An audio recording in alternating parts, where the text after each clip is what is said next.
Item ಯಾವುದೇ ಇರಲಿ try ಮಾಡಿ ಆಚಿ ಚಿಕನ್ ಮಸಾಲಾ. ಗಂಡನಿಗೆ ಕೈ ಕೊಟ್ಲು, ಗಂಡನ ಸ್ನೇಹಿತನ ಕೈ ಹಿಡಿದ್ಲು.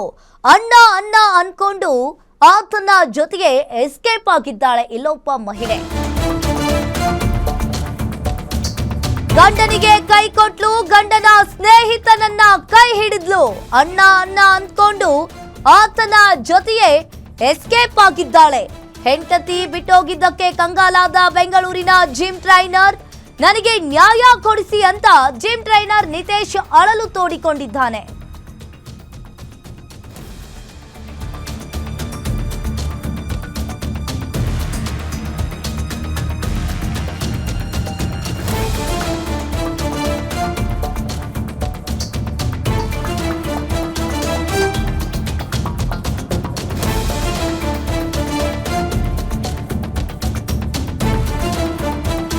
ಗಂಡನಿಗೆ ಕೈ ಕೊಟ್ಟು ಗಂಡನ ಸ್ನೇಹಿತನನ್ನ ಕೈ ಹಿಡಿದಿದ್ದಾಳೆ. ಅಣ್ಣ ಅಣ್ಣ ಅನ್ಕೊಂಡು ಆತನ ಜೊತೆಗೆ ಎಸ್ಕೇಪ್ ಆಗಿದ್ದಾಳೆ ಇಲ್ಲೊಬ್ಬ ಮಹಿಳೆ. ಹೆಂಡತಿ ಬಿಟ್ಟೋಗಿದ್ದಕ್ಕೆ ಬೆಂಗಳೂರಿನ ಜಿಮ್ ಟ್ರೈನರ್ ಈಗ ಕಂಗಾಲಾಗಿ ಹೋಗಿದ್ದಾನೆ. ನನಗೆ ನ್ಯಾಯ ಕೊಡಿಸಿ ಅಂತ ಜಿಮ್ ಟ್ರೈನರ್ ನಿತೇಶ್ ಅಳಲು ತೋಡಿಕೊಂಡಿದ್ದಾನೆ ಪೊಲೀಸರ ಮುಂದೆ. ರಂಜಿತಾಳನ್ನ ಪ್ರೀತಿಸಿ ಮನೆಯಲ್ಲಿ ಒಪ್ಪಿಸಿ ನಿತೇಶ್ ಮದುವೆಯಾಗಿದ್ದ.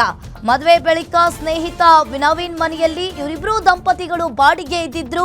ಕೆಲವೇ ದಿನಗಳಲ್ಲಿ ನವೀನ್ ಜೊತೆ ರಂಜಿತಾ ಕುಚ್ ಕುಚ್ ಕಹಾನಿ. ಹುಡುಗಿ ಹೆಸರಲ್ಲಿ ನವೀನ್ ನಂಬರ್ ಸೇವ್ ಮಾಡಿಕೊಂಡು ಕದ್ದು ಮುಚ್ಚಿ ಅವರಿಬ್ರು ಈಗ ಕರೆ ಮಾಡ್ತಾ ಇದ್ರು. ವಿಷಯ ತಿಳಿದು ಪತ್ನಿ ರಂಜಿತಾಗೆ ನಿತೇಶ್ ಕೂಡ ಬುದ್ಧಿ ಮಾತನ್ನ ಹೇಳಿದ್ರು. ಆದ್ರೂ ಕೂಡ ಆಕೆ ಕೇಳ್ತಾ ಇರ್ಲಿಲ್ಲ.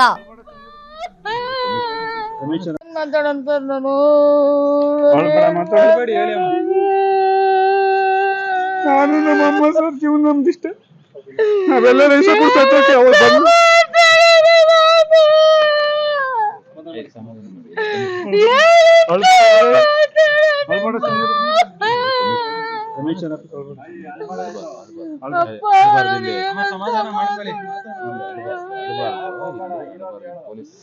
ನೀವು ಜಸ್ಟ್ ಏನಂತ ಹೇಳಿ ಅಷ್ಟೇ, ಅಳಬಾರ್ದು.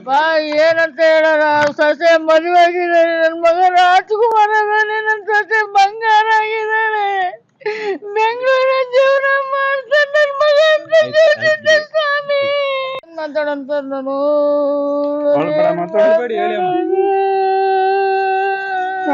5 ವರ್ಷ ಆಗಿ 5 ವರ್ಷದಿಂದ ಜೀವನ ಮಾಡ್ತಾ ಇದ್ವಿ.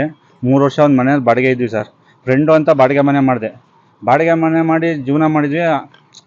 ಫ್ರೆಂಡು ಅಂತ ನಂಬಿದವ್ರು ನನ್ನಿದ್ರಿಗೆ ಅಣ್ಣ ಅಂತ ಎಲ್ಲ ಮಾಡೋಳು ರಾಖಿ ಎಲ್ಲ ಕಟ್ಟಿದ್ಲು. ಅಣ್ಣ ಅಂತ ಹೇಳ್ಬಿಟ್ಟು ನಾನು ನಂಬಿದೆ ಅವನ್ನ. ಅವ್ರ ಅಮ್ಮ ಎಲ್ಲ ಮಗಳು ಅನ್ನೋರು. ಹಂಗೆ ಮಗಳು ಅಂತಿದ್ರು ಅಂತ ಬಿಟ್ಟು ನಾನು ಡೌಟೇ ಪಟ್ಟಿಲ್ಲ. ಒಂದು ದಿವಸ ಮೊಬೈಲು ಚೆಕ್ ಮಾಡಿದಾಗ ಅವನ ಹೆಸರು ಲೇಡೀಸ್ ಹೆಸರು ಸೇವ್ ಮಾಡ್ಕೊಂಡಿದ್ಲು, ವಿಜಯ ಅಂತ. ಏನಕ್ಕೆ ಅಣ್ಣ ನಂಬರ್ ಈ ಥರ ಸೇವ್ ಮಾಡ್ಕೊಂಡು ಅಂತ ಕೇಳಿದ್ಕೆ, ಇಲ್ಲ ನೀನು ಬೈತಿ ಅಂದ್ಬಿಟ್ಟು ಅಮ್ಮ ಮೋಟ್ರ್ ಹಾಕೋಕ್ಕೆ ಆಫ್ ಮಾಡೋಕ್ಕೆ ಹೇಳ್ತೈತೆ ಅಂದ್ಬಿಟ್ಟು ಈ ಥರ ಸೇವ್ ಮಾಡ್ಕೊಂಡಿದ್ದೆ ಅಂತ ಸುಳ್ಳು ಹೇಳಿದ್ಲು. ಅದಕ್ಕೆ ಆ ಮನೆಯೇ ಖಾಲಿ ಮಾಡಿಬಿಟ್ಟೆ. ಬೇಡ, ಇದು ಸುಮ್ಮನೆ ಸಣ್ಣದಿದ್ದಾಗ ಇಲ್ಲಿರೋದೇ ಬೇಡ ಈ ಜಾಗದಾಗ ಅಂದ್ಬಿಟ್ಟು ಮನೆ ಖಾಲಿ ಮಾಡಿಬಿಟ್ಟು ಬನಶಂಕರಿ ಪೊಲೀಸ್ ಸ್ಟೇಷನ್ ಹತ್ರ ಮನೆ ಮಾಡಿದೆ. ಅವ್ರ ಅಪ್ಪ ಅಮ್ಮ ಕರೆದ್ರೆ ಈಗ ಏನು ಹೇಳ್ತಾ ಇದ್ದಾರೆ ಅಂದರೆ, ಅವ್ನಿಗೆ ಕೊಟ್ಟಿದ್ದೀವಿ, ಅವನು ಇಷ್ಟ ಅಂತಾರೆ. ನನಗೆ ಗೊತ್ತಿಲ್ಲದಂಗೆ ಅವ್ರ ಅಮ್ಮ ನಾವು ಊರಿಗೆ ಕರ್ಕೊಂಡು ಹೋದ್ರೆ ಸರ್, ಗೊತ್ತಿಲ್ಲದಂಗೆ ಬೆಂಗಳೂರಿಗೆ ಕರ್ಕೊಂಬಂತ ಅವ್ರ ಅಮ್ಮ. ಇದೆಲ್ಲ ನೋಡಿದ್ರೆ ಅವ್ರ ಅಮ್ಮಂದೇ ಸಪೋರ್ಟ್ ಐತೆ ನನಗೆ ಅನಿಸ್ತೈತೆ. ಈ ಮಗಳು ತಪ್ಪು ಮಾಡಿದ್ರೆ ಯಾವುದೇ ಅಪ್ಪ ಅಮ್ಮ ಓಡಿ ಬರ್ತಾರೆ. ಬಿದ್ರೆ ನಮ್ಮ ಮನೆ ಆಕಳ ಇದ್ದಾವೆ, ಆಲ್ಕಳಿವೆ, ಸುಳ್ಳು ಹೇಳ್ತಾರೆ ಸರ್ ಯಾರಾದ್ರು. ನನಗೆ ನ್ಯಾಯ ಬೇಕು ಸರ್. ಅವಳು ಊರಿಗೆ ಬರ್ಬೇಕು, ಅವ್ಳು ಡೈವರ್ಸ್ ಕೊಡ್ಲಿ. ಗಂಡ ಬೇಡ ಅಂದ್ರೆ ಬೇಡ, 4 ಜನ ಕೇಳ್ಬಿಟ್ಟು ಬರ್ಬೇಕು. ನನ್ನ ಮೇಲೆ ಕೆಟ್ಟ ಹೆಸರು ಯಾಕೆ ಬರಬೇಕು? ಅವ್ಳು ತಪ್ಪು ಮಾಡಿದ್ರೆ ನನ್ನ ಮೇಲೆ ಕಂಪ್ಲೇಂಟ್ ಕೊಡ್ಬೇಕು. ನಂದು ಏನಾದ್ರು ತಪ್ಪಿದ್ರೆ, ನನ್ನ ಗಂಡ ತಪ್ಪು ಮಾಡಿ ನಾನು ಜೈಲಿಗೆ ಹಾಕ್ಸ್ಲಿ, ನಾವು ಒಕ್ಕಿದ್ದೆ. ನಾನು ಏನೋ ತಪ್ಪು ಮಾಡಿಲ್ದಂಗೆ ಅವಳು ಎಲ್ಲೋ ಹೋಗ್ಬಿಟ್ಟು ಯಾವನ ಜೊತೆ ರಾತ್ರಿ ಬಂದ್ಬಿಟ್ಟು ಮದುವೆ ಆದ ಇದ್ರೆ ಇನ್ನೊಬ್ಬನ ಜೊತೆ ಹೋದ್ರೆ ನಾವು ಹೆಂಗೆ ತಡ್ಕೊಂಡಿರ್ಬೇಕು? ಆಕಿ ಬರಲಿಲ್ಲ ಅಂದ್ರೆ ನಾನು ನಮ್ಮ ಅಮ್ಮ ಇಲ್ಲಾರೆ ಎಸ ಕೂಡ ಸತ್ಬಿಟ್ಟು ಆಕಿ ಚೆನ್ನಾಗಿರ್ಲಿ ಅವನ ಜೊತೆಗಾರ. ಇದು ಕಣ್ಣಾಗಿ ನೋಡೋಕ್ಕಿಂತ ಸಾಯ್ದೆ ಬೆಸ್ಟ್ ಅಲ್ಲ ಸರ್? ಎಲ್ಲರಿಗೂ ಅನ್ಯಾಯ ಆಗ್ಬಾರ್ದು ಸರ್. ನ್ಯಾಯ ಇರ್ಬೇಕು. ಗಂಡು ಮಕ್ಳಿಗೆ ನ್ಯಾಯನೇ ಇಲ್ದಂಗೆ ಆಗ್ಬಿಟ್ಟೈತೆ. 5 ವರ್ಷ